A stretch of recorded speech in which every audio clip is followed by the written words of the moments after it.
Hey, this is Greg McCoy with Remax Unlimited in Peoria, Illinois. I'm back with part 2 of my series on why foreclosures are not usually a good deal. Last time I talked about pricing, and today I'm going to talk about the condition of the property. Let's talk about how a foreclosure typically takes place. Now, this is not an overnight process. It's not a case of someone going to bed on Wednesday night and everything's fine, and they wake up in the morning on Thursday and there's somebody at their door kicking them out to foreclose the house. It doesn't work that way. There are laws in place that require a certain amount of time for a lending institution to process something like that.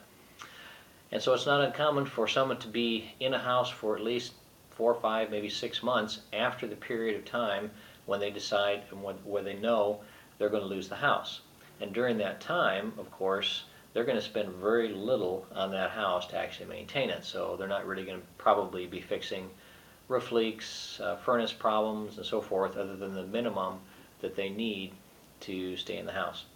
So the last 6 months or so they're in the house is not going to be very well maintained, and then when they leave the house and the house goes over to the bank completely, then it takes another 6 months to a year for the bank to process the foreclosure. And of course, it's never good for a house to sit vacant for a long period of time. So a lot of things can happen. For example, vandals can break in and steal the wiring and the plumbing and the air conditioning unit, the furnace, and so forth. Another thing that can happen is frequently the power gets turned off, and if there's a sump pump in the basement, it will very likely flood the basement. Now you've got a big mold problem. We see these things all the time. So foreclosures typically are not in very good shape. Sometimes they are. There's the occasional needle in a haystack out there, but typically foreclosures are not in great shape. So you can have a house that in its prime was worth $100,000, for example, after going through all these problems might only be worth $30,000 or $40,000.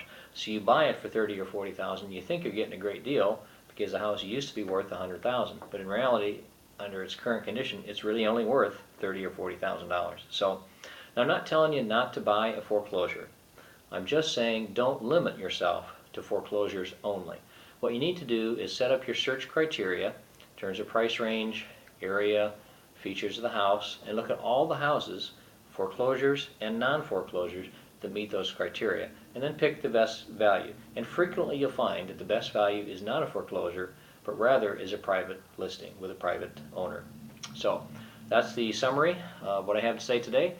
This is Greg McCoy with Remax Unlimited in Peoria, Illinois. If you'd like to get a hold of me, feel free to contact me anytime. You can find me on the web, www.gregmccoy.com. Thanks.